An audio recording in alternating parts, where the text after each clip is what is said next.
Hey guys, my name is Rebecca and welcome to Yarn and Pajamas. So today is another Hooked on Murder episode, which is essentially just a crochet and chat where we grab us something to crochet, grab us a little something to drink. I'm just drinking water today. And we sit back and enjoy a story about a true tale of crime. Ooh. So because it is February, I've decided to do a month-long when love goes wrong kind of thing. And I have another murder for you guys that's taken place when love has turned sour. So grab yourself something to work on. I'm still working on the same block I was working on the last time because I did batch film this. I filmed one and then two right after each other. I did just film another one, but I had researched two murders and I wanted to talk about them before they flitted out of my mind. So today we are going to travel back to 2012 and visit Highland Heights, Kentucky, and we are going to talk about the murder of Ryan Poston. So Ryan Poston is a young attorney working in Cincinnati, Ohio, and he meets a girl named Shanna Hubers, who is a University of Kentucky student. She's 19 years old. So he meets Shanna through Facebook, through one of his friends. Well, one of his cousins is friends with Shanna. So they meet that way, and then they start talking and they start having a relationship. So by all accounts, when looking at pictures of this couple, you would think that they were the perfect couple. They're both young, they're both attractive. You've got him being a successful young attorney. You've got her on the verge of graduation to have a psychology major, and she's going to go on and get her master's. So it looks like we've got a young powder couple in the making.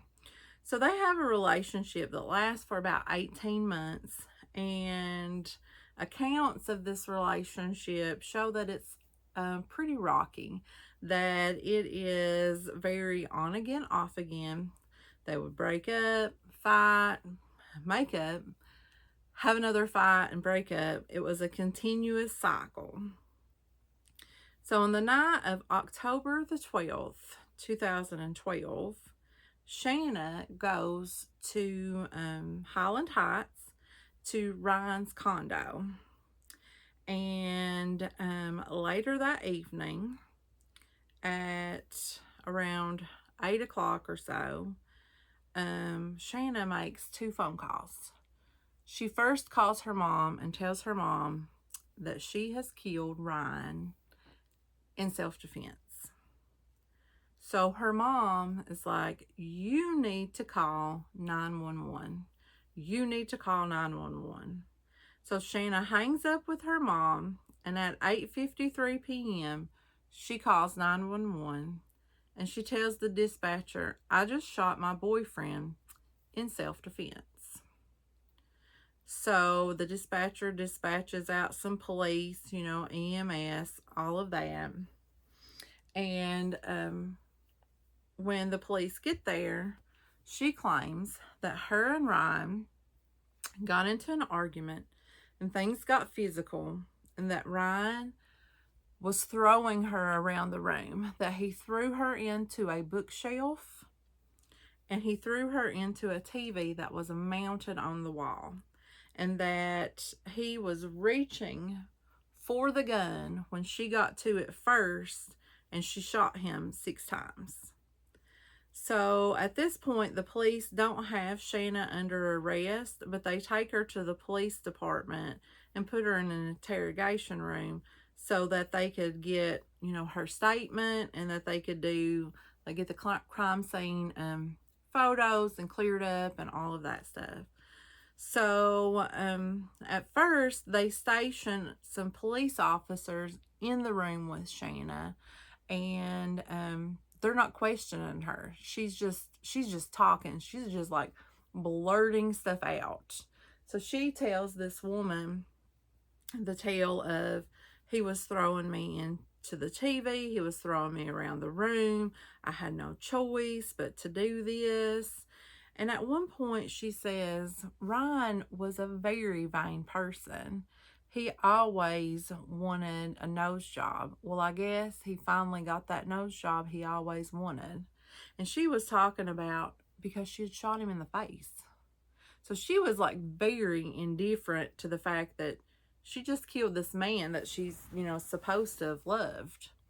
So there are bouts of time when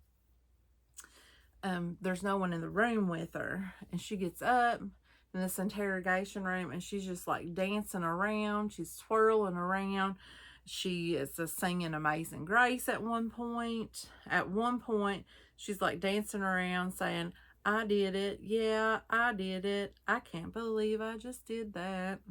And at one point she said, I'm so good at acting. Like that she's acting like that she's telling this story and the police are buying it. I mean, like the whole time, I don't know if she didn't know that she was being recorded or what was going on, but she is just flitting around this room, just saying all kinds of stuff. And anytime anybody would come in that interrogation room, she would just start mouth vomiting. She was just talking. She was talking to one female officer about how she shot Ryan and he was laying there, and she could tell that he was in so much pain that it just hurt her so bad that she got up and went around the table and shot him 2 more times in a place where she knew that it would kill him. So instead of calling for help, instead of calling 911 because your boyfriend is laying on the floor, like he no longer poses a threat to you because obviously he's laying there dying. Those were her own words. She decides to put him out like a deer in the field. I mean, like, that was crazy. So, yeah. So, at the time of his death, Ryan was actually seated at his kitchen table. He was in a chair. He was seated. His feet were on the ground. Shanna says that the gun was laying on the table and that he was reaching for it, and she grabbed it and shot him, and he fell sideways off of his chair and was laying on the floor when she ultimately decided to walk around the table and shoot him again a couple more times. So police took pictures of the crime scene, and some of the pictures that they took were of the TV that she claims to have been knocked into, and of that bookshelf. Well, the police officer that was there that night said that the apartment or the condo was very unkept. Like, it looked like where a bachelor would live. It was dusty. It had like clothes laying all over the place. Things hadn't been picked up. And he noticed that the bookshelf did have a few books knocked over on it, but like there was dust outlines around everything, like undisturbed dust outlines. And the same for the television. Like there was dust that was undisturbed.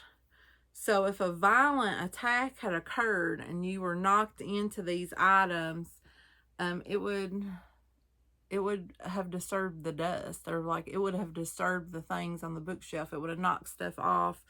It would have just done some damage, at least some minor damage, which they couldn't document that.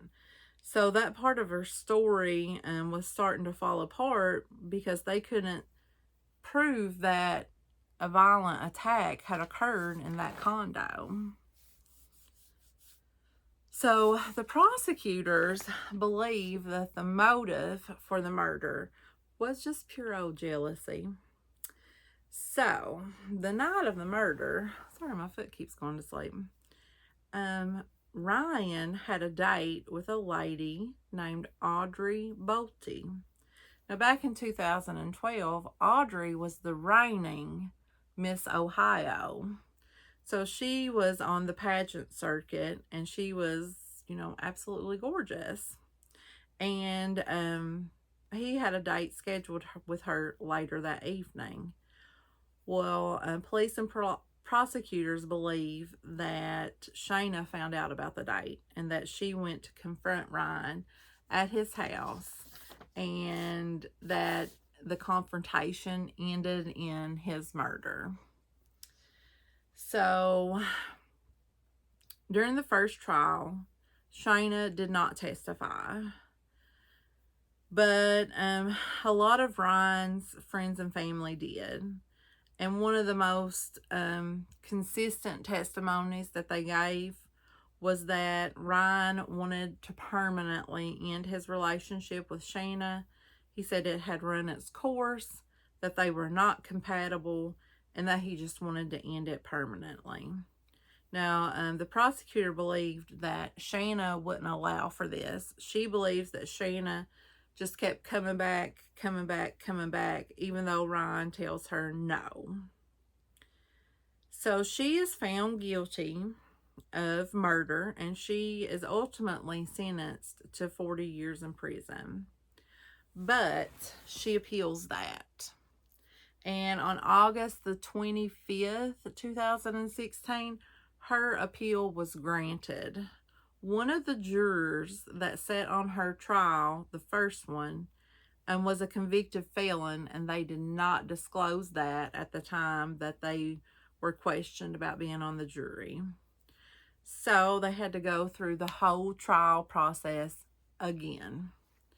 So this time around, Shayna did testify. She testified for herself at trial, and her whole defense revolved around that the relationship with Ryan, that he was physically and sexually abusive towards her, and that's what caused his murder, is that she was essentially abused that time, and that's why she murdered him. So the jury was out for about 5 hours, and they came back and they found her guilty for a second time. So on October the 18th, she got her final sentence, which was life in prison with the possibility of parole. So she has to be in prison for 17 years before she can apply for parole. So it'll be around like 2032 before she can be go up for parole.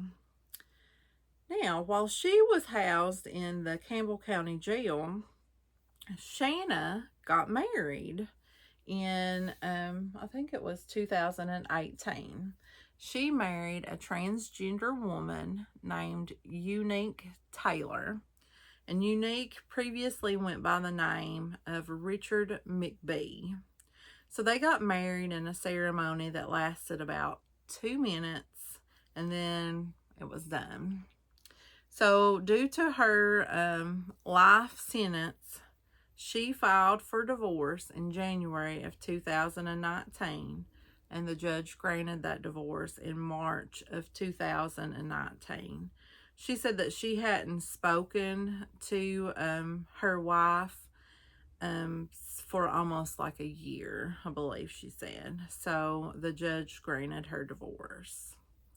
And that is the murder of Ryan Poston. I really do believe that she went there to confront him about his date with Audrey. And Audrey was like tall and blonde, and she was just young, and she was very pretty. So I could feel that Shayna would be intimidated by that, because, I mean, Shayna was very pretty. She probably still is. But she was petite. She was, short. She was petite.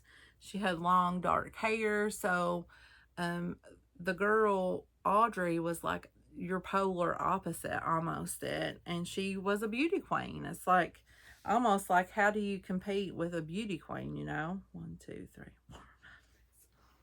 So I believe that she went to Ryan's house that night to argue about this date that he had, and it turned deadly. So it could have been another one of those sudden passion killings that you are just so mad that you kill this other person.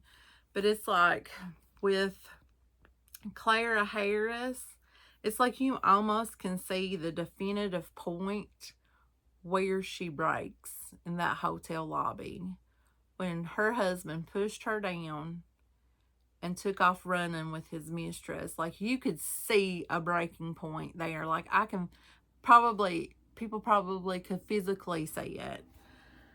But with Sheena, I just don't know. I just don't feel like it was that long of a relationship. I feel like it was, an on again, off again. Like, she was dating other people as well. So I don't really feel like, I feel like it was just jealousy. Like, he was moving on, and he was moving on with somebody who she deemed maybe better than herself, and she just did not like it. Those are my thoughts on it. What are your thoughts on Sheena and her entanglement with Ryan? Do you believe that maybe it was more of a sudden passion killing, or do you believe her story that Ryan was abusive towards her and that's why she broke? So let me know your guys' thoughts, and I will see you guys in the next video. Bye.